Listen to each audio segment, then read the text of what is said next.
Islamic Studio, like, comment and subscribe. ও আমার মায়েরা, আল্লাহর ওলি আব্দুল্লাহ ইবনে মুবারক রাহমাতুল্লাহ আলাইহি মুরিদ বলেছিলেন, ও আল্লাহর ওলি, আমার জীবনে নেক আমলে কোনো ঘাটতি ছিল না ঠিকই, আমি প্রকাশ্যভাবে শরীয়ত বিরোধী কাজের সঙ্গে যুক্ত ছিলাম না ঠিকই, ও আল্লাহর ওলি, কিন্তু আমার জীবনে কয়েকটা কুস্বভাব ছিল, আমি যেগুলোকে দোষের মনে করতাম না, অন্যায় মনে করতাম না। ও আল্লাহর ওলি, ওই কুস্বভাবগুলো আমার ঈমান হারানোর জন্য যথেষ্ট হয়ে গিয়েছে। ওই কুস্বভাবের ভিতরে এক নম্বরের কুস্বভাব ছিল হিংসা এবং অহংকারের কুস্বভাব ছিল। আমার ভিতরে হিংসা এবং অহংকারের কুস্বভাব ছিল। ও আল্লাহর ওলি, ওই হিংসা এবং অহংকার নামীয় কুস্বভাব আমার ঈমান হারানোর জন্য যথেষ্ট হয়ে গিয়েছে। ও ছেলেরা, মুরব্বীরা, মায়েরা, আপনি যত নামাজ পড়েন, ইবাদত করেন, আমল করেন, আপনার ভিতরে যদি হিংসা এবং অহংকার নামীয় কুস্বভাব থাকে, ঈমান নিয়ে মরবে, আশা যেন না থাকে।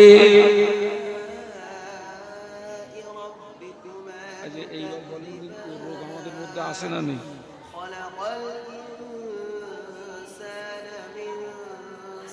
ওই হিংসা এবং অহংকার নামীয় রোগ আসে না নেই? কি সাংঘাতিক জায়গায় পড়েছি, কিন্তু কোনো কথা বলে না। হ্যাঁ, কিন্তু কথা বলেন না কেন? মজালায় পড়েছে। এই খোকা তাবারুক দে, এগা তাবারুক দে, বাড়ি পাঠাই দে, ওইভাবে দে, যা হয় তাই খায়।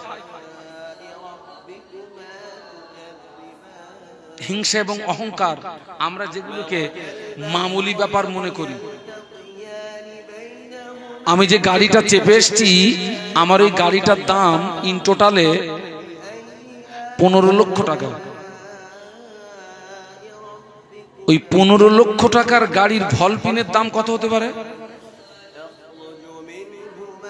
আনুমানিক?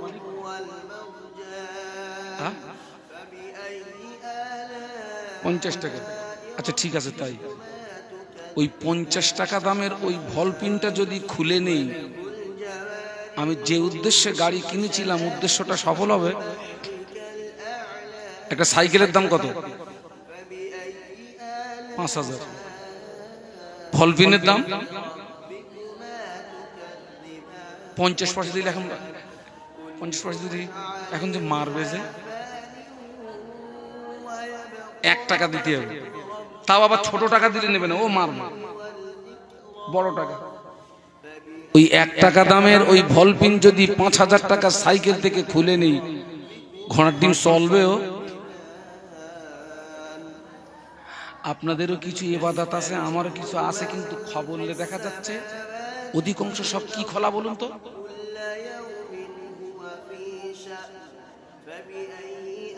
সব ভলপিন খোলা।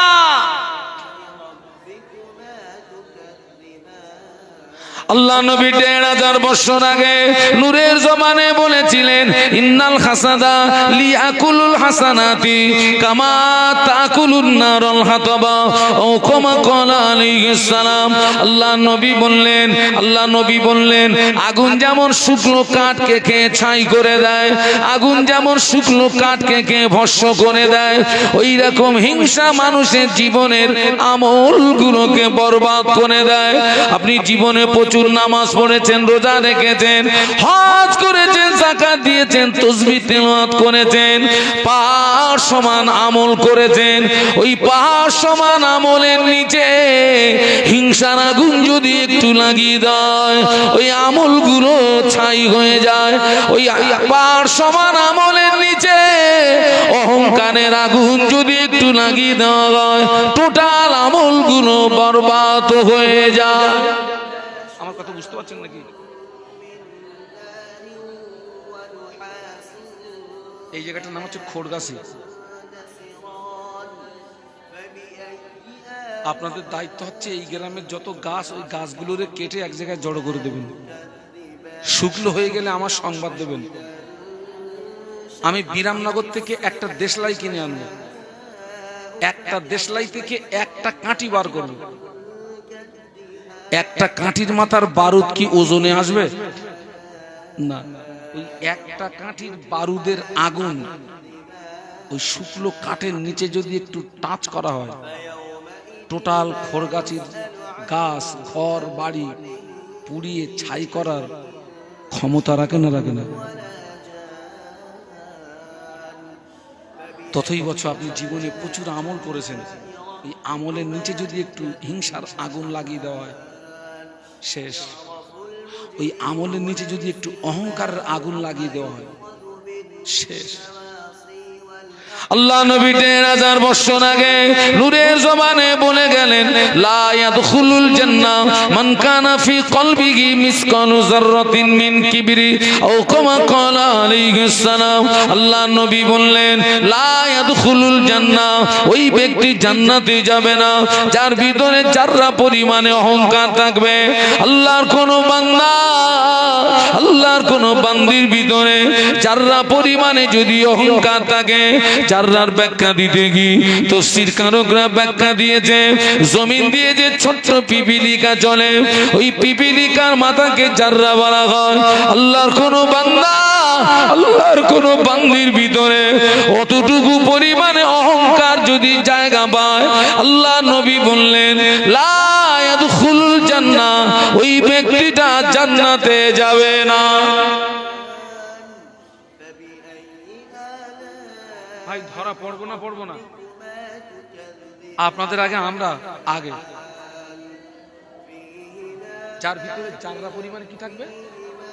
অহংকার। আল্লাহ নবী বলছেন, লা ইয়াদখুলুল জান্নাহ, ওই ব্যক্তি জান্নাতে যাবে না। হিংসা, অহংকার মারাত্মক জিনিস। বাবা, টাকা হলে গরম হয় না? হয় না? হ্যাঁ, টাকার গরম চেনেন? আমি একটা বাড়িতে মাহফিল করলাম, আপনাদের আব্বা আম্মার দোয়া, আল্লাহ তো, আমি কম বেশি 26-27 বছর রস করছি আমি, আল্লাহ বহু জায়গায় নিয়ে গেছে।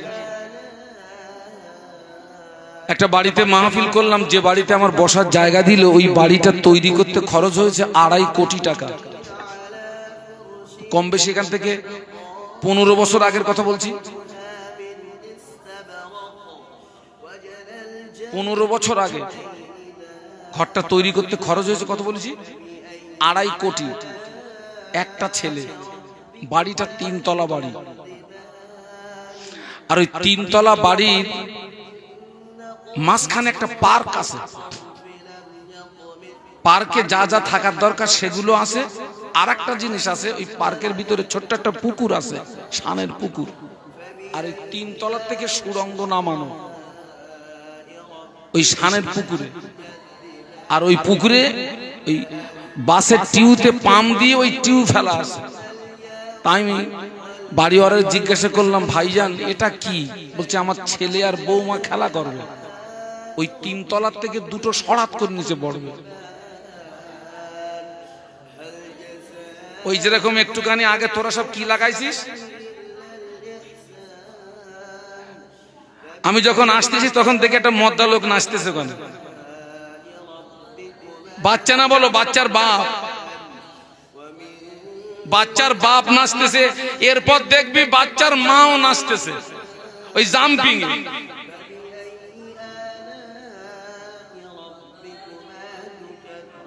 এরপর দেখবি বাচ্চার মাও নাচবে।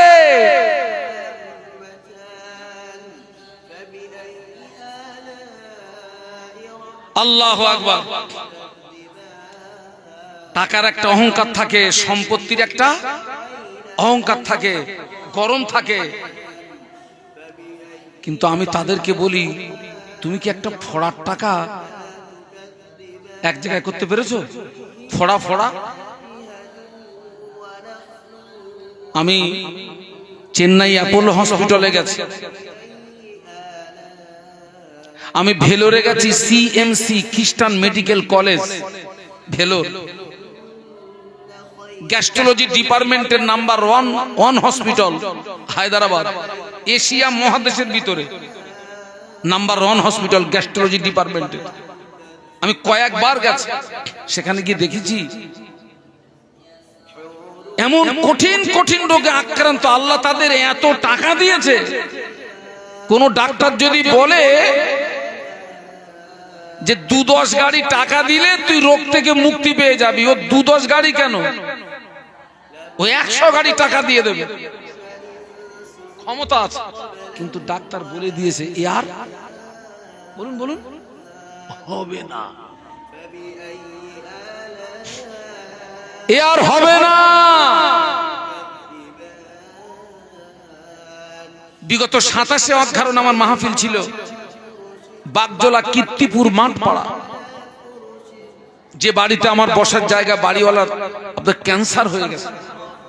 আমি গিয়েছি, কান্না ভরা কণ্ঠে আমাকে বললেন, হুজুর আজ কয়েক মাস আমি মুখ দিয়ে খেতে পারি না হুজুর, পেটটা কাটা, পেটের ভিতরে একটা পাইপ লাগানো। বলছে হুজুর আমার খিদে লাগলে আমাকে এই পাইপ মারফত খাওয়ায়। আমি ওখানে দাঁড়িয়ে হাউমাউ করে কেঁদে ফেললাম। আল্লাহ তুমি আমাকে সুস্থ রেখেছো, আল্লাহ তুমি আমাকে সবল রেখেছো, আলহামদুলিল্লাহ। কিসের অহংকার দেখাচ্ছ, কিসের গরম দেখাচ্ছ?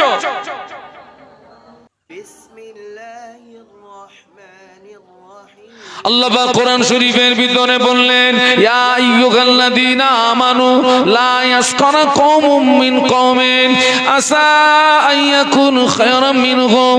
আল্লাহ বললেন, হে বিশ্বের ঈমানদার সম্প্রদায়, তোমরা একদল অপর দলকে উপহাস করবে না, একদল অপর দলকে ঠাট্টা বিদ্রুপ করবে না, একদল অপর দলকে গালি দেবে না, ব্যক্তি হিসাবে অপর ব্যক্তিকে উপহাস করবে না, ব্যক্তি হিসাবে অপর ব্যক্তিকে ঘৃণা করবে না, ব্যক্তি হিসাবে অপর ব্যক্তিকে গালি দেবে না। কেননা হতে পারে তুমি যাকে উপহাস করছো, ঠাট্টা করছো, গালি দিচ্ছ, হতে পারে ওই ব্যক্তিটা তোমার চেয়ে আমার কাছে প্রিয়। একটু আস্তে করে সুবহানাল্লাহ বলা যাবে? ও এখানে এতগুলো মানুষ বসে আছেন, আপনারা আল্লাহর কাছে প্রিয় না আমি শাহানুর আলম আল্লাহর কাছে প্রিয়? এই বিচারটা কি আমাদের করার ক্ষমতা আছে নাকি? আপনারা আমাকে এইটা বলতে হবে, হুজুর আপনি একজন ন্যূনতম আলেম মানুষ, আপনি আমাদের চেয়ে আল্লাহর কাছে প্রিয়। নো নো নো, আমি আলেম হলেও আপনি একজন সাধারণ মানুষ হলেও দেখা যাচ্ছে আমি যে আমলগুলো করি সেই আমল আপনার ভিতরে আছে। আমি একজন আলেম হলেও আমি যে আমলগুলো করি দেখা যাচ্ছে ওই আমল ছাড়াও একটা সাধারণ মানুষের ভিতরে আরো অতিরিক্ত কিছু আমল আছে। হতে পারে না? পারে না? আপনিও আল্লাহকে ডাকেন, আমিও আল্লাহকে ডাকি, কার ডাকে আল্লাহ সাড়া দেয় ওটা কি আমাদের জানার প্রশ্ন? কার ডাকে আল্লাহ সাড়া দেয়? আপনি ধনী বলে গরিবকে উপহাস করতে পারবেন না, গরিব ধনী বলে গরিবকে ঠাট্টা করতে পারবেন না, ধনী বলে গরিবকে গালি দিতে পারবেন না। এই পৃথিবীর ধনীর দল হতে পারে ওই গরিব মানুষটা তোর চেয়ে আমার কাছে প্রিয়। শুধু তাই নয়, কিয়ামতে ময়দানে একজন ধনী ব্যক্তির 500 বছর আগে একটা গরিব মানুষ আল্লাহ পাকের দয়ার জান্নাতে চলে যাবে। একটু জোরে বলা যাবে? ধনী ব্যক্তির কত বছর আগে? 500 বছর। বাবা, ধনী ব্যক্তি জান্নাতে যাবে ঠিকই, কিন্তু হাসরের ময়দানে তো 500 বছর দাঁড়িয়ে থাকতে হবে। যেদিন সূর্যের 12টা মুখ হবে, 11টা বেশি হবে, জমিন পুড়ে লাল তামা হবে, পিতা তার সন্তানকে জমিনে শুইয়ে দিয়ে সন্তানের বুকের উপরে দাঁড়াতে কণ্ঠিত বোধ করবে না। পিতার টার্গেট হবে গরম লাগে তো ছেলের লাগুক, আমার জানো না লাগে।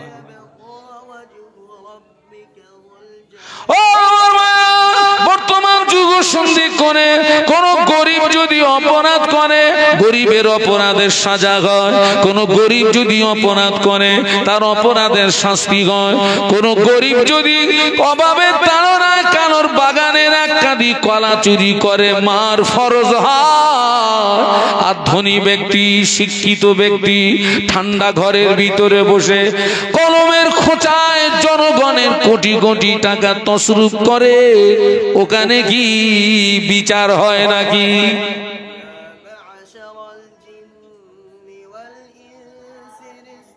ওরা সব মাল কি করে? ধামাচাপা ধামাচাপা। গরিবের অপরাধের বিচার হয় আর ধনীর অপরাধকে আমি বলি তুই সব দৃষ্টি চাপা দিলি, আল্লাহর দৃষ্টি চাপা দিতে পারলি নাকি? অনেক জলসায় দেখেছি এরকম, তো জলসা করতেছি তো এরকম স্টেজের পিছনে দুমদাম মারামারি হচ্ছে। আমি বল খোকা কি হয়েছে? বলছি হুজুর ওই একটা ছেলে একটা মেয়ের দিকে চোখ মেরেছে, তাই ওরে ধরে ফেলে মারতেছে। আমি বলি চালা বাড়ি গুদম পেটা কর। আগে ওয়াজ করেছি মেয়েদের দিকে ফিরে চোখ মারা যাবে না, আগে ওয়াজ করেছি সুদ খাওয়া যাবে না, আগে ওয়াজ করেছি লটারি টিকিট কাটা যাবে না, আগে ওয়াজ করেছি জেনা করা যাবে না। এখন ওয়াজ ঘুরিয়ে দিয়েছি, এখন ওয়াজ করছি যতবারই জেনা কর, যতবারই সুদ খা, যতবারই লটারির টিকিট কাট, যতবারই মেয়েদের দিকে চোখ মার, তবে একটা কথা জেনে রাখবি আল্লাহ যেন না দেখে।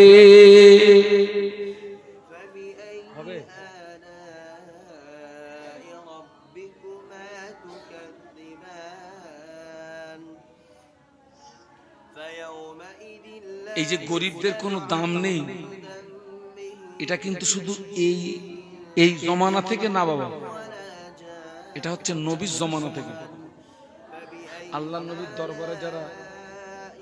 নবীর দরবারে যারা বসে থাকতেন তারা কি ধনী শ্রেণীর মানুষ না গরিব শ্রেণীর মানুষ? বলুন। সব গরিব। সব কি? সব গরিব, অসহায়, এতিম। ধনীরা ঠাট্টা করত, উপহাস করত, কিন্তু দেখা গেল আল্লাহর দরবারে ওই গরিবরা প্রিয় আর সব ধনীরা আল্লাহ পাকের দৃষ্টিতে কি? অপ্রিয়। আল্লাহ নবী যখন পৃথিবীর জমিনে আসলেন তখন মক্কার নিয়ম ছিল যে মা সন্তান প্রসব করে ওই মা তার বাচ্চাকে দুধ পান করাতেন না। দুধ পান করানোর জন্য ধাত্রী পাওয়া যেত। তায়েফের বানি সাদ গোত্রের একদল মেয়েরা আসছে মক্কাতে ওই শিশু বাচ্চার তালাশে। তারা কি করতো? ওই শিশু বাচ্চাকে নিয়ে লালন পালন করলে ওই শিশু বাচ্চার গার্জেনের পক্ষ থেকে তার একটা পুরস্কার পেত, উপঢৌকন পেত। তায়েফের বানি সাদ গোত্রের একদল মেয়েরা বেরিয়েছে, তার মধ্যে একজন ভাগ্যবতী মহিলা ছিলেন আম্মা হালিমাতুস সাদিয়া। হালিমাতুস সাদিয়া যে পশুর পিঠে সওয়ার হয়ে আসছেন সেটা ছিল দুর্বল, আর অন্য অন্য বোনেরা যে সওয়ারি নিয়ে এসছে তাদের সওয়ারিগুলো ছিল সব হিষ্টপুষ্ট।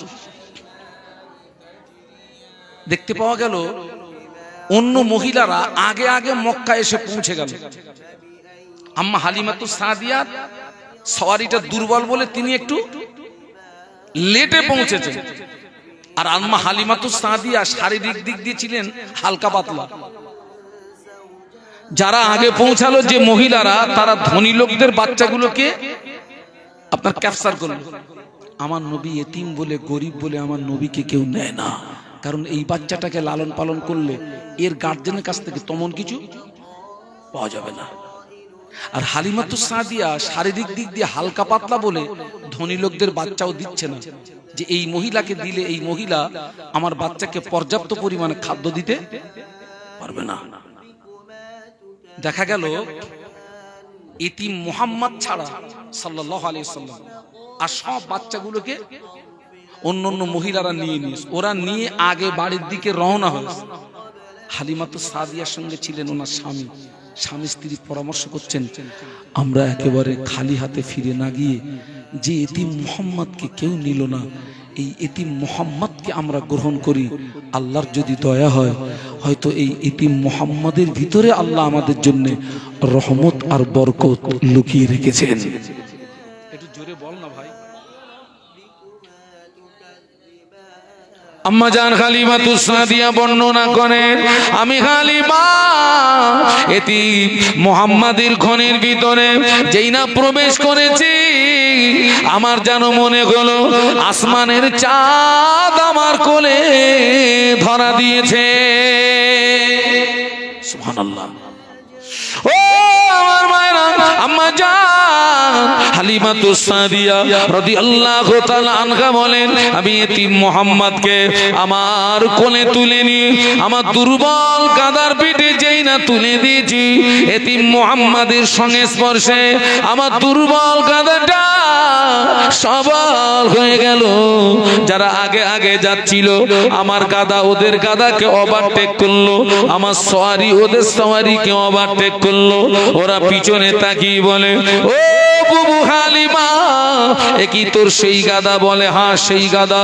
বলে সেই গাদা যদি হয়, আমাদের গাদাকে ওভারটেক করে কি করে, আমাদের গাদাকে পিছে ফেলে দেয় কি করে? আম্মা জান বলেছিলেন, ও বুবুরা, এই বাচ্চাটা এতিম বলে, এই বাচ্চাটা গরীব বলে তোরা কেউ কোলে নিলি না। আমি হালিমা এতিম মুহাম্মদকে আমার কোলে নিয়ে দুর্বল কাদার উপরে যেই না তুলে দিয়েছি, এতিম মুহাম্মদের সংস্পর্শে আমার দুর্বল কাদাটা সবল হয়ে গেল।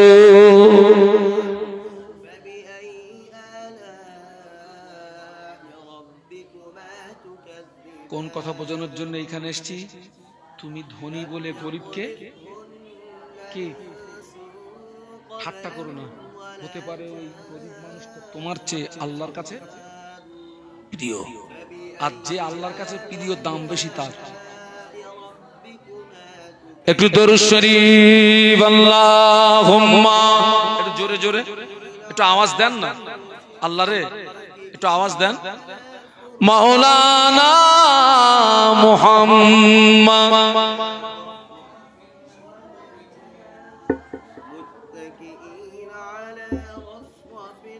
এতগুলো মানুষ, আর একটু মহব্বত। আল্লাহুম্মা সাল্লি আলা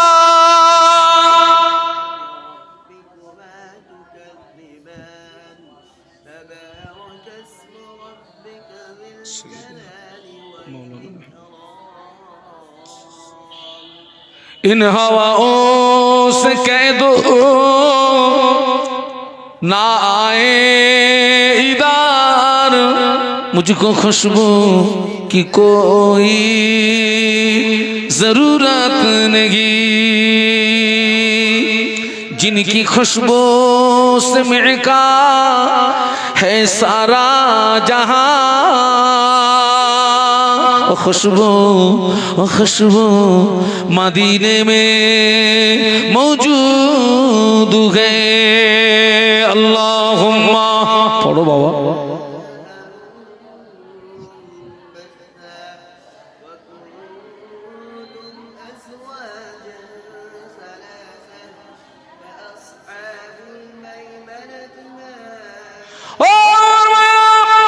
শিক্ষিত বলে অশিক্ষিতকে ঘৃণা করতে পারবেন না, আপনি শিক্ষিত বলে অশিক্ষিতকে উপহাস করতে পারবেন না, আপনি শিক্ষিত বলে অশিক্ষিতকে গালি দিতে পারবেন না। কেন না হতে পারে ওই অশিক্ষিত মানুষটা তোমার চেয়ে আমার কাছে প্রিয়। একটু বলুন সুবহানাল্লাহ।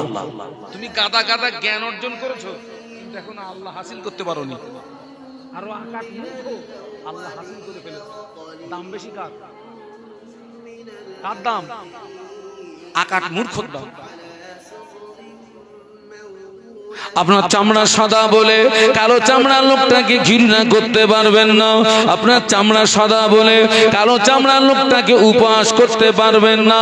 পৃথিবীতে অনেক মায়েরা আছে যাদের দেখতে সুন্দরী, অনেক বোনেরা আছে যাদের দেখতে সুন্দরী, ওরা অসুন্দরীদের দাম দেয় না। আয় সুন্দরী নারীর দল শুনে রেখে দে, হতে পারে ওই অসুন্দরী নারী তোমার চেয়ে আল্লাহর কাছে প্রিয়। বাবাজি, আমরা দেখি চামড়া, কবর দেখে আমল। বাবা, আমরা কি দেখি?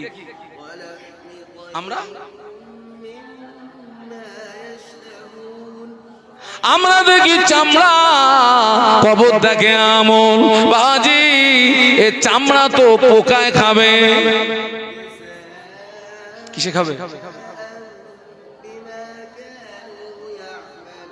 কিছু কিছু মা বোন দেখবেন চামড়া কালো বলে পুকুরির ঘাটে শুধু ছাড়লে ডলতেছে, সাদা করবে। আপনারা কি আবু জেহেলকে দেখেছেন? যারা চুপ করে আছেন মনে হয় দেখেছেন, দেখেছেন? হ্যাঁ, আমার 14 পুরুষ দেখিনি। আবু জাহলকে দেখতে ছিল কাশ্মীরি আপেলের মতো। আবু জাহলকে দেখতে ছিল কাশ্মীরি আপেলের মতো, এত সুন্দর। কিন্তু আবু জাহাল হলো জাহান্নামার কীট, আবু জাহাল হলো জাহান্নামার পোকা, আবু জাহাল হলো জাহান্নামার খোরাক। হাফসি বেলাল হলেন কালো কয়লার মতো, কিন্তু হাফসি বেলাল হলেন আল্লাহ পাকের জান্নাতেরই মেহমান। একটু মহব্বতে বলা যায় না, হাফসি বেলাল কালো কয়লা। মেরাজের রাতে আল্লাহ নবী জান্নাত পরিদর্শন করেছিলেন। আল্লাহ নবী জান্নাতের ভিতরে ঘুরছেন, ফেরেশতা জিবরাইল আমিন আলাইহিস সালাম আল্লাহ নবীর সঙ্গে আছেন। ওই জান্নাতের ভিতরে মানুষের পায়ের আওয়াজ শুনতে পাওয়া যায়, কিন্তু মানুষ দেখতে পাওয়া যায় না। আল্লাহ নবী জিজ্ঞাসা করলেন, ইয়া আখি জিবরাইল, ও ভাই জিবরাইল, এই আওয়াজটা কিসের আওয়াজ? ফেরেশতা জিবরাইল আমিন আলাইহিস সালাম বলেছিলেন, ইয়া রাসূলুল্লাহ, ইয়া হাবিবাল্লাহ, হুজুর এই আওয়াজটা অন্য কোনো আওয়াজ নয়, এই আওয়াজটা হলো আপনার হাফসি বেলালের পায়ের আওয়াজ। কালো না সাদা? এই সুন্দরী নারীর দল, এই সুন্দরী ভাবির দল, এই সুন্দরী বোনের দল, তোরা যেন অসুন্দরীদের দেখে ঠাট্টা করবি না। কেননা হতে পারে ওই অসুন্দরী নারী তোর চেয়ে আল্লাহর কাছে প্রিয়।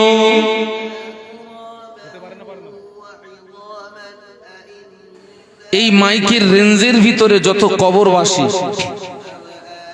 আল্লাহ চাইলে অধমের এই আওয়াজ তাদের কাছে পৌঁছে থাকবে ঠিকই, কিন্তু কবরবাসীদের আওয়াজ শুনে তাদের জীবনে আর কোনো উপকার আসবে না। কারণ কবরবাসীদের ওয়াজ নসিহত শুনে তাদের জীবন পরিবর্তনের দরওয়াজা, বলুন কি হয়ে গেছে? বন্ধ। আমরা যারা জীবিত মানুষ, ওয়াজ নসিহত শোনার পরে আমাদের জীবন সংশোধনের দরওয়াজাটা খোলা আছে। আল্লাহ পাক সেজন্যই বলেছেন, ওয়াদাক্কির ফা ইন্না যিকরা তানফাউল মুমিনিন। ওয়াজ নসিহতে জীবিত মুমিনদের উপকারে আসে। একটু বলুন সুবহানাল্লাহ। মূলত আজকের এখান থেকে আমাদেরকে শিক্ষা নিতে হবে। কবরবাসীদের উপলক্ষে মাহফিল ঠিকই, কিন্তু এখান থেকে শিক্ষা নিতে হবে কাদের? জীবিত মানুষদের, আমাদের। কারণ আমরা সকলে কবরের যাত্রী, আজ হোক, কাল হোক, পরশু হোক, আমরা জন্মেছি মানে আমাদের মৃত্যু হবে। বেঁচে থাকাটা মিথ্যা, মরে যাওয়াটা সত্য। আপনারা লক্ষ্য করুন, আসমানের নিচে জমিনের উপরে আল্লাহ পাকের পরের মাকাম হচ্ছে বিশ্ব নবী মুহাম্মাদুর। বলুন, আপনারা আজকে খাওয়া হয়নি নাকি দুপুরে নাকি সব চিঁচি করতেছেন কেন সব? আসমানের নিচে জমিনের উপরে আল্লাহ পাকের পরের মাকাম হচ্ছে বিশ্ব নবী মুহাম্মাদুর রাসূলুল্লাহ সাল্লাল্লাহু আলাইহি ওয়াসাল্লাম। সেই বিশ্ব নবীর মতো মানুষকেও মৃত্যুর স্বাদ গ্রহণ করতে হয়েছে। আমরা সবাই মারা যাব। আজকের এখানে যে এই যে ইসালে সব হচ্ছে, ইসালে সবের বাংলা মানে হচ্ছে নেকি পৌঁছানো। ইসালে সবের বাংলা মানে কি বলেছি? নেকি পৌঁছানো। আমরা নেকি কোথায় পৌঁছাই? মৃত্যু ব্যক্তিদের রুহে। কিন্তু জেনে রাখবেন, আজকের এখানে যখন আখিরি মোনাজাত হবে, আখিরি দোয়া হবে, তাম বিশ্বের জমিনে আব্বাজান আদম আলাইহিস সালাম থেকে আম্মাজান হাওয়া আলাইহিস সালাতু ওয়াস সালাম থেকে অদ্যবধি জিন, ইনসান, নারী, পুরুষ যারা কবরে চলে গেছে, এখান থেকে তাদের জন্য কি হবে? ইসালে সওয়াব করা হবে, তাদের রুহে সওয়াব পাঠানো হবে। কিন্তু জানবেন, আমাদের এই পাঠিত সওয়াবে সব কবরবাসীরা কবরে উপকৃত হন না। আমাদের পাঠিত সওয়াবে একদল কবরবাসী তারা কবরে উপকৃত হয়, তাদের আত্মায় শান্তি পায়। আর একদল কবরবাসী তারা কিছুই পায় না, হাহুতাশ করে, কান্নাকাটি করে। আপনাদের মনে একটা প্রশ্ন এসে যাওয়াটাই স্বাভাবিক যে কোন কবরবাসীরা উপকৃত হয় আর কোন কবরবাসীরা উপকৃত বলুন হয় না। আল্লাহ পাক জানে আমার বান্দা গুনাহ করবে, অন্যায় করবে, অপরাধ করবে। আল্লাহ বলে, বান্দা তুই অন্যায় করার পরে, অপরাধ করার পরে, গুনাহ করার পরে তুই আমার কাছে এভাবে দোয়া চাইবি, আল্লাহুম্মা গফির লানা। একটু বলুন না সুবহানাল্লাহ, একটু মহব্বতে বলুন না। বান্দা তুই আমার কাছে এভাবে দোয়া করবি, আল্লাহুম্মা গফির লানা, হে আল্লাহ তুমি আমাকে ক্ষমা করো, ওয়ালি ইখওয়ানিনাল্লাযীনা সাবাকুনা বিল ঈমান, এবং আমার ওই সমস্ত ভাই দিগকে ক্ষমা করো যারা ঈমান নিয়ে কবরে। একটু বলুন সুবহানাল্লাহ। আমি এইবার আপনাদেরকে জিজ্ঞাসা করছি, বলুন তো আমাদের পাঠিত সওয়াবে কোন কবরবাসীরা উপকৃত হন?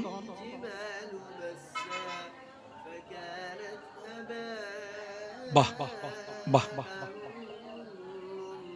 ওই কবরবাসীরা উপকৃত হন যিনি ঈমান নিয়ে কবরে গিয়েছেন। আর যিনি ঈমান হারিয়ে কবরে গিয়েছেন, তার কবরে যদি উহুদ পাহাড় সমান নেকি চাপিয়ে দেওয়া হয়, কাজ হবে না। এই জায়গাটায় আরো একটা বিষয় পরিষ্কার হতে হবে। এই দাওয়াতটা যেদিন আমাকে দেয়, আপনাদের এই গ্রামের সন্তান আমার পাশে বসে আছে, ছোট ভাইয়ের মতো আমাকে দাওয়াত দেয় মোবাইলে। আচ্ছা, ইসমাইল সাহেব আছেন টাওয়ারের ভিতরে, আমি আছি টাওয়ারের বাইরে। আপনাদের ইসমাইল সাহেব কি আমাকে পাবেন? বলুন, একটু কথা বলুন না। না। আবার আমি আছি টাওয়ারের ভিতরে, ইসমাইল সাহেব আছেন টাওয়ারের বাইরে। কানেকশন হবে?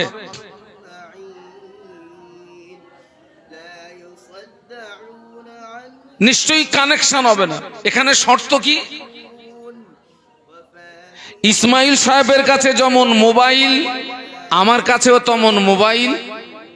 আমার মোবাইলে ব্যালেন্স থাকা চাই, ইসমাইল সাহেবের মোবাইলেও ব্যালেন্স থাকা চাই, আমাকেও টাওয়ারের ভিতরে থাকা চাই, ওনাকেও টাওয়ারের,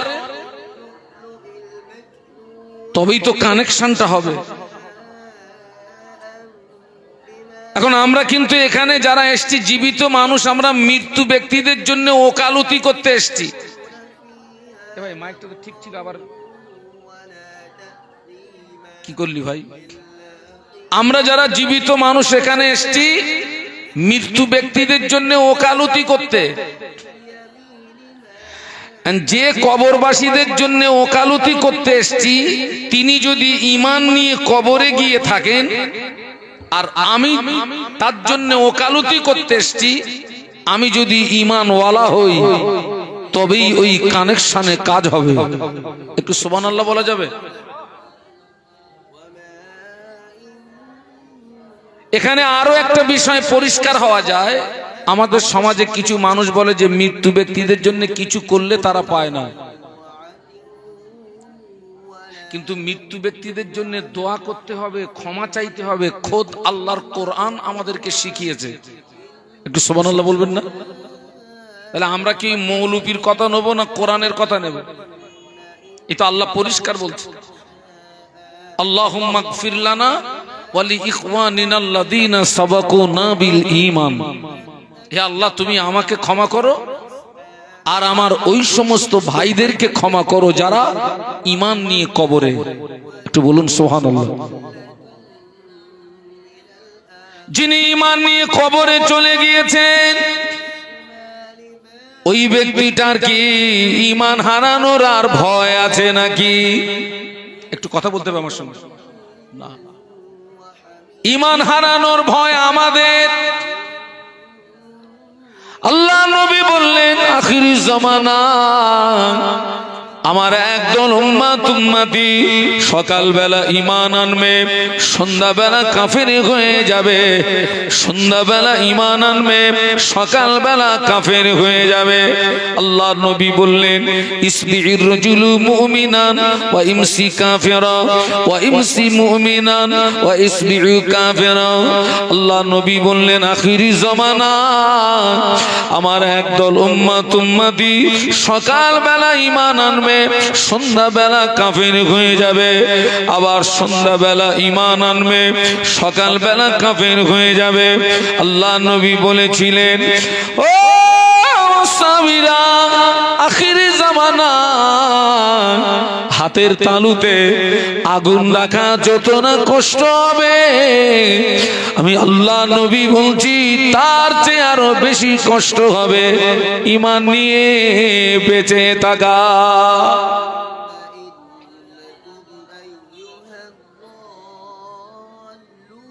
হাতের তালুতে আগুন রাখা যাবে বাবা?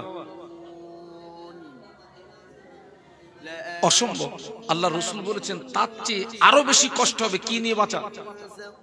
একটু দুটো পায়ে ধরে বলতে, একটু জোরে কথা বলা যাবে?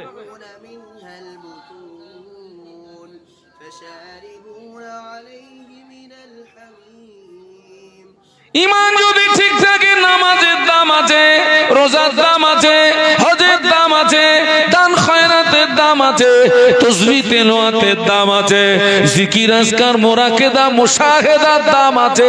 ঈমান যদি ঠিক না থাকে বেটা, তোর আমলের মূল্য নাই। আচ্ছা, আপনি একটু বলুন তো, আমরা ঈমানি দিক দিয়ে মজবুত না দুর্বল? খুব দুর্বল, খুব দুর্বল।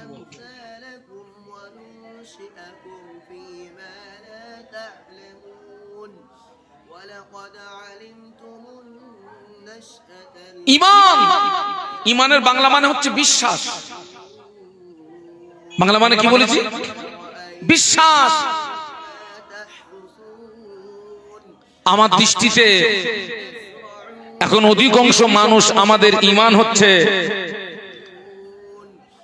ঈমান হচ্ছে আসমান থেকে রহমতের পানি বর্ষণ হয়। দেখবেন কচুর পাতার মিডিলে কিছু পানি বেঁধে থাকে, মৃদু বাতাস হয়, ওই পাতার মাথা দোল খায়, আর একটু জোরে ধাক্কা মারলে পানি কোথায়?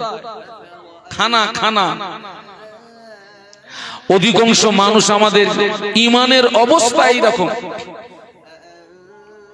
আজকে যারা ঈমান নিয়ে কবরে চলে গেছেন ওরা এত সৌভাগ্যবান। আজকের কি শুধু আপনাদের এখানে মাহফিল হচ্ছে? যদি সারা বাংলা দিয়ে হিসাব করি হাজারো মাহফিল হচ্ছে, হাজারো দোয়া হবে। যারা ঈমান নিয়ে কবরে, ওই হাজারো দোয়ার হকদার তারা হয়ে যাবে। একটু সুবহানাল্লাহ বলবেন না? এইবার যদি সারা বিশ্ব দিয়ে হিসাব করি,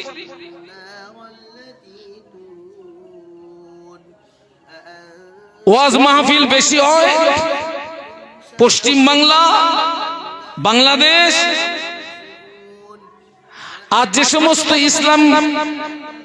ইসলামিক কান্ট্রি যেগুলো আছে, আমি কিছুক্ষণের জন্য ধরে নিলাম সেখানে ওয়াজ মাহফিল হয় না, কিন্তু সেখানে বুখারী খতমের মজলিস হয়, কোরআন খতমের মজলিস হয়, সবরে সানির মজলিস হয়। এক কথায় তামাম পৃথিবীর জমিনে যত দোয়া হবে, সম্মিলিত দোয়া কি ব্যক্তিগত দোয়া, যারা ঈমান নিয়ে কবরে চলে গেছে সারা বিশ্বের ওই দোয়ার তারা হকদার হয়ে যায়। একটু মহব্বতে বলুন। কিন্তু যারা ঈমান হারিয়ে চলে গেছে বেটা, ওদের কপালটা বড় মন্দ।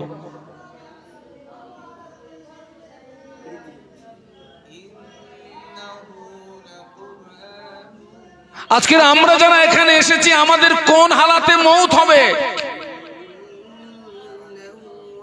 আপনিও জানেন না, আমিও জানি না।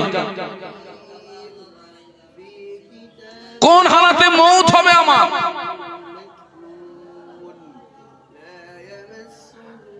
আপনি কি বলতে পারবেন যে হুজুর আমার ঈমানি হালাতে মৌত হবে নিশ্চিত? বলুন বলুন। না, কোন ব্যক্তির জীবনের ইবাদত আমলের অলৌকিকতা দেখে আপনি তাকে জান্নাতি হিসাবে স্বীকৃতি দিতে পারবেন না। আবার কোন মানুষকে শরীয়ত বিরোধী কাজ করতে দেখে আপনি তাকে জাহান্নামী হিসাবেও স্বীকৃতি দিতে পারবেন না। কারণ এই দুটো মানুষের কার কোন অবস্থায় শেষ নিঃশ্বাসটা ত্যাগ হবে আপনিও জানেন না, আমিও। এই পৃথিবীর জমিনে বহু নজির আছে যারা সারা জীবন আল্লাহর নাফরমানি করার পরেও তার তাকদীরের লেখনী তার উপরে জয়যুক্ত হয়ে লোকটা ঈমান নিয়ে কবরে চলে গিয়েছেন। একটু সুবহানাল্লাহ বলুন। আবার এই পৃথিবীর জমিনে বহু নজির আছে সারা জীবন ভালো ভালো আমল করার পরেও তার তাকদীরের লেখনী তার উপরে জয়যুক্ত হয়ে লোকটা ঈমান হারিয়ে কবরে চলে গেছে। বাবা এরকম নজির আছে না নেই? আপনার তাকদীরে কি লেখা আছে আপনি জানেন? আমার তাকদীরে কি লেখা আছে আমি জানি। আপনারও যেমন ভয় থাকা প্রয়োজন, আমারও তেমন ভয় থাকা প্রয়োজন। কিন্তু এই ভয়টা কটা মানুষের মধ্যে আছে বলুন তো, যে আমার কোন হালাতে মৌত হবে? ঈমানি হালাতে না ঈমান হারিয়ে?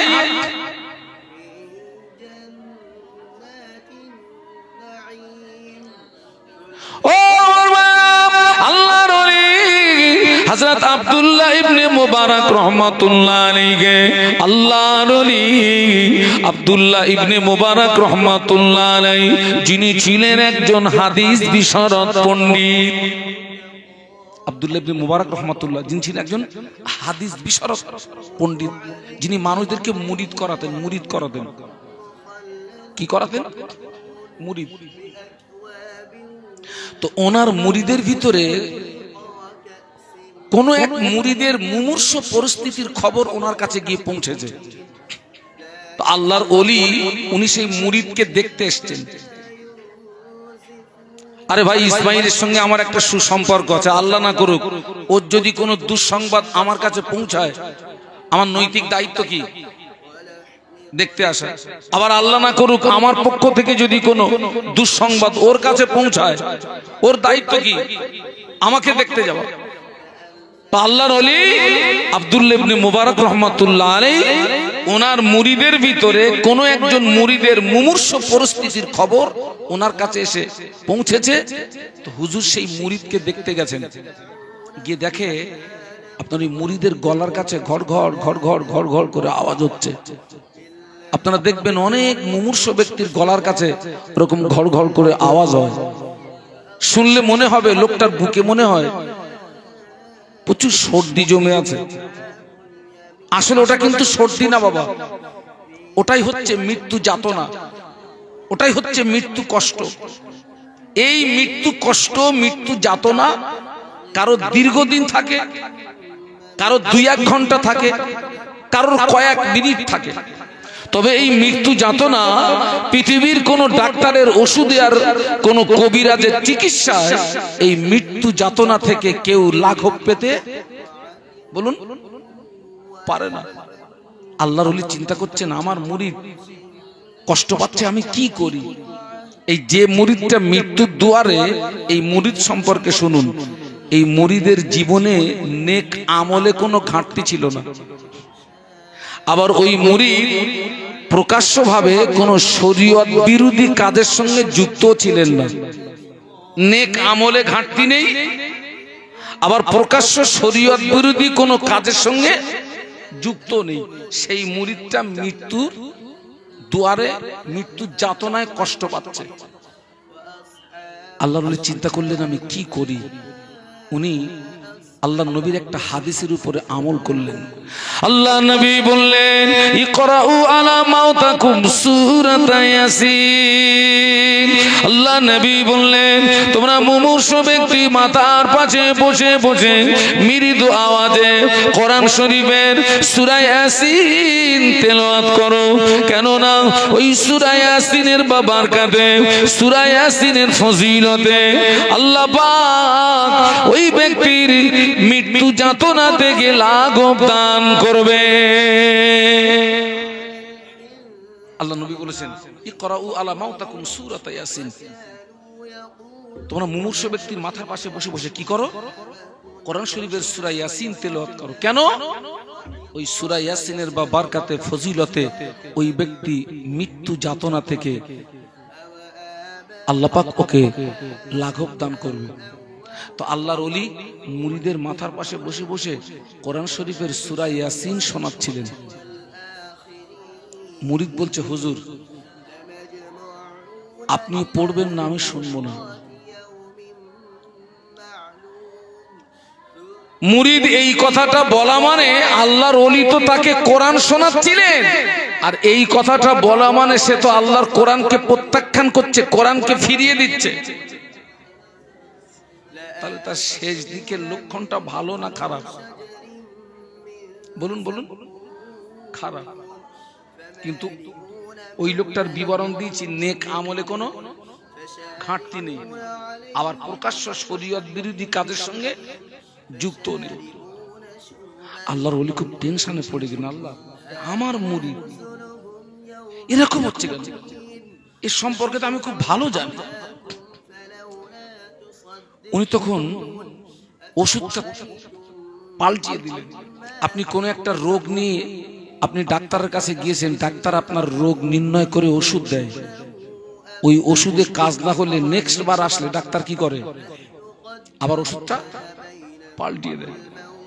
আল্লাহর ওলি বিশ্বনবীর আরেকটা হাদিসের উপরে আমল করলেন। আল্লাহ নবী বললেন তোমরা মুমূর্ষ ব্যক্তির মাথার পাশে বসে বসে কলেমা শরীফের তালকিন দেবে। কলেমা শরীফের তালকিনের বাংলা মানে হলো তোমরা মুমূর্ষ ব্যক্তির মাথার পাশে বসে বসে মৃদু আওয়াজে কলেমা শরীফ পড়তে থাকবে, কিন্তু মুমূর্ষ ব্যক্তিকে কলেমা পড়ার আদেশ না করবে। কোন মুমূর্ষ ব্যক্তিকে কলেমা পড়ার আদেশ করা যাবে না।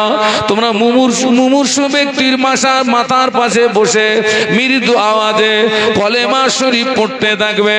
তোমার পড়ার সঙ্গে সুর মিলিয়ে, তোমার পড়ার সঙ্গে তাল মিলিয়ে ওই মুমূর্ষ ব্যক্তি একবার যদি কলেমাটা পড়ে ফেলে, আল্লাহ নবী বললেন, মান কানা আখিরু কালামিহি লা ইলাহা ইল্লাল্লাহ ফাদাখালাল জান্নাহ।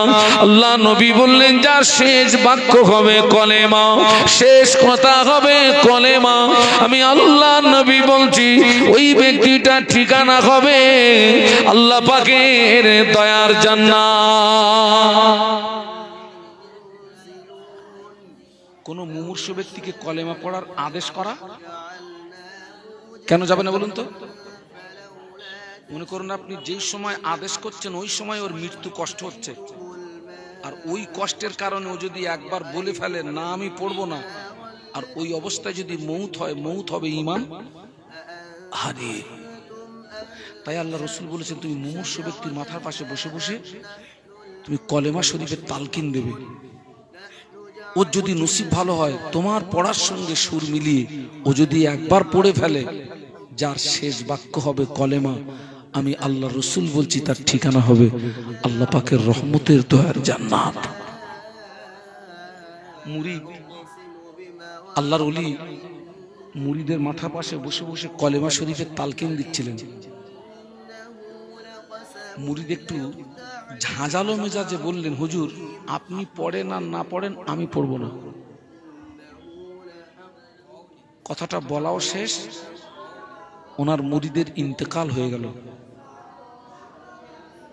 আচ্ছা এইবার আপনারা বলুন, বাহ্যিক দিক দিয়ে লোকটা ঈমান নিয়ে মরল না ঈমান হারিয়ে মরল বলুন? কিন্তু ওই লোকটার যা বর্ণনা দিয়েছি, ঈমান হারানোর কথা কি? আল্লাহর ওলি ডুকরি ডুকরি কেঁদে ফেললেন, আল্লাহ এ কি তোমার বিচার? এই লোকটা যদি ঈমান হারিয়ে মরে যায় তো পৃথিবীর জমিনে ঈমান নিয়ে আর মরবে কে?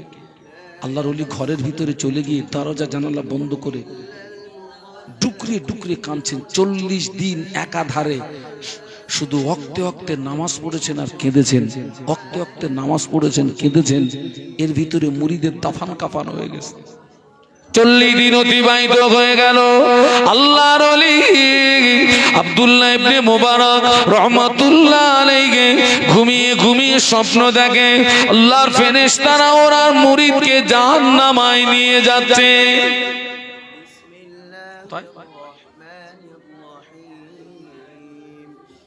ও আমার ভাইরা, আল্লাহর ওলি আব্দুল্লাহ ইবনে মুবারক রাহমাতুল্লাহ আলাইহি ঘুমের ভিতরে ওই মুরিদকে জিজ্ঞাসা করলেন, বাবা তুমি কি সত্যি ঈমান হারিয়ে মরেছো বাবা?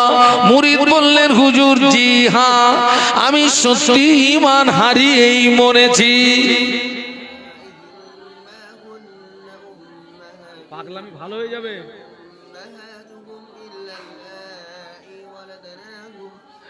মুরিদ বলছে, হুজুর সত্যি আমি ঈমান হারিয়েই মরেছি। আল্লাহর ওলি বললেন, বাবা তোমার তো ঈমান হারানোর কথা নয়, আমি তো তোমার সম্পর্কে খুব ভালো জানি, তুমি ঈমানটা হারালে কেন বলো তো? কোন কথা বলতে গিয়ে এই পর্যন্ত এসছি, ওয়াজ যেন হারিয়ে ফেলবেন না ভাই। না, আমি ওয়াজটা রেখে এসছি। আব্দুল্লাহ ইবনে মুবারক রাহমাতুল্লাহ আলাইহির মুরিদ ঈমান হারিয়ে মরে গেছে কয়েকটা কুস্বভাবের কারণে। তার ভিতরে 1 নাম্বার কুস্বভাব কি বলেছিলাম? হিংসা এবং অহংকার। নাম্বার 2, ও আমার ভাইরা, আল্লাহর ওলি আব্দুল্লাহ ইবনে মুবারক রাহমাতুল্লাহ আলাইহি মুরিদ বলেছিলেন, ও আল্লাহর ওলি আমার ভিতরে 2 নাম্বারের আরেকটা কুস্বভাব ছিল, চুগলিগিরির স্বভাব ছিল। আমি একের কথা অপরের সঙ্গে লাগি দ্বন্দ্ব বাঁধিয়ে দিতাম, আমি একের কথা অপরের সঙ্গে লাগি ফাসাদ বাঁধিয়ে দিতাম। এটাতে বড় আনন্দ পেতাম, এটাতে বড় তৃপ্তি পেতাম।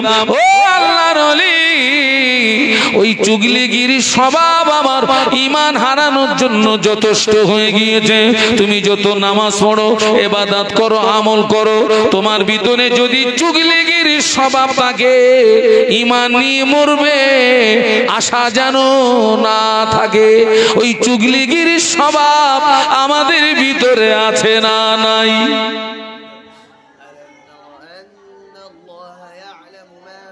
এইটা কিন্তু বেশি হয় কিন্তু চাঁদ দোকানে। কোথায় বলেছি? এক যোগ করে মারে আর একে শাল আর এক জায়গায় দেয়, আর এইটা আর এক জায়গায় হয় পুকুরির ঘাটে। পুকুরির ঘাটটা হচ্ছে মেয়েদের পার্টি অফিস। এখনকার কি অফিস বলেছি? Party office. যেখানে 3 জন মহিলা থাকবে, জানবে ওটা ধর্মতলার 5 রাস্তার মোড়। ওই মায়েরা যেখানে বসে আছে পর্দায়, ও খবরলে দেখি যা কেউ শুনতেছে না, গল্প করতেছে, এবু বোনাই তোর মারে। এইসব হচ্ছে সব অনেকদিন পর এক জায়গায় হয়েছে তো।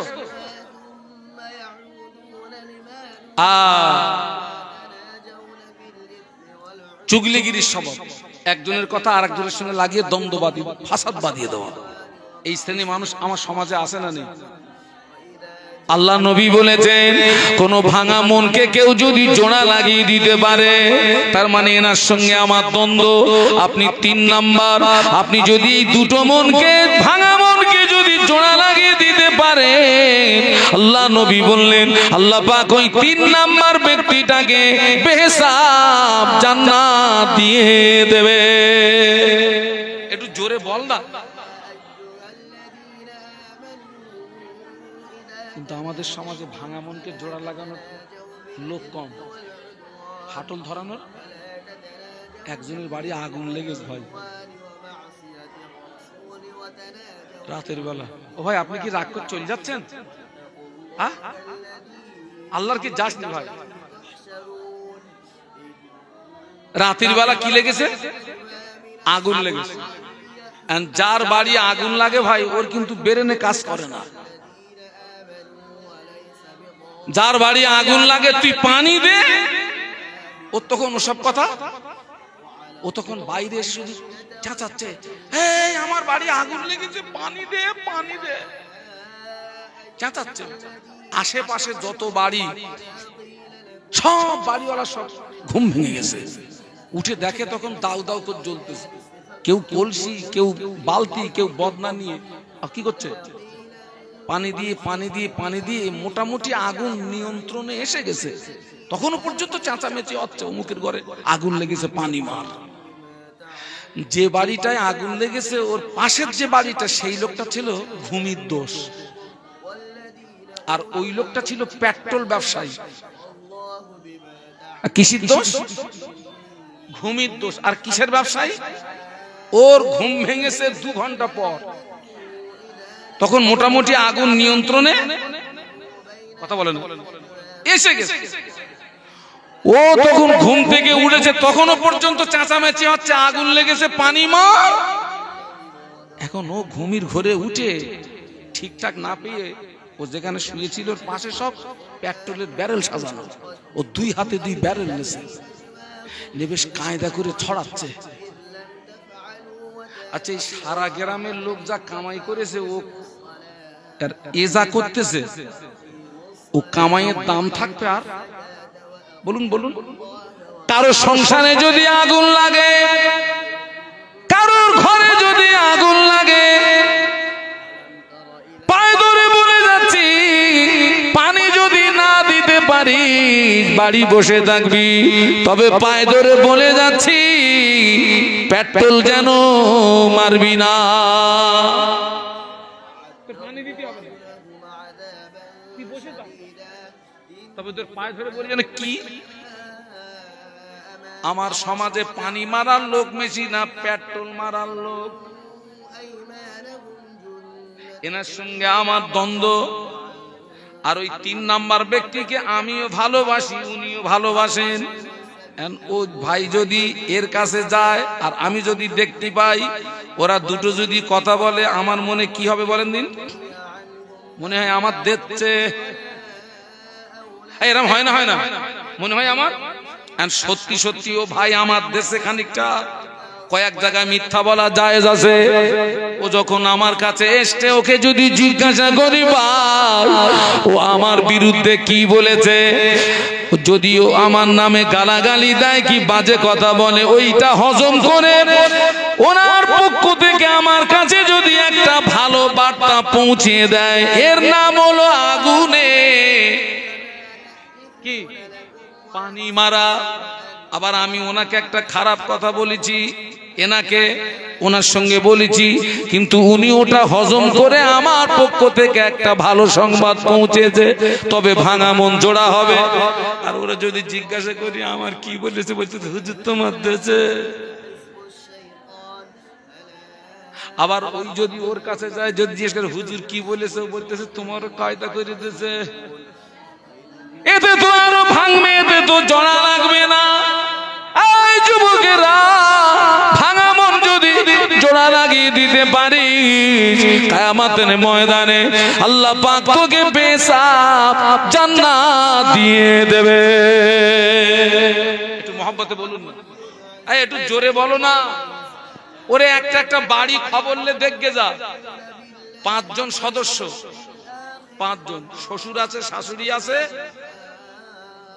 বৌমা আছে, মেয়ে আছে। এই 5 জনের মত এক। ছেলে যাচ্ছে ডাইনে, না না বাপ যাচ্ছে ডাইনে, ছেলে বাঁয়ে, বৌমা যাচ্ছে পিছনে, শাশুড়ি যাচ্ছে। প্রত্যেকটা ঘরে আগুন লেগে রয়েছে রে ভাই, খবর দেখবে যা।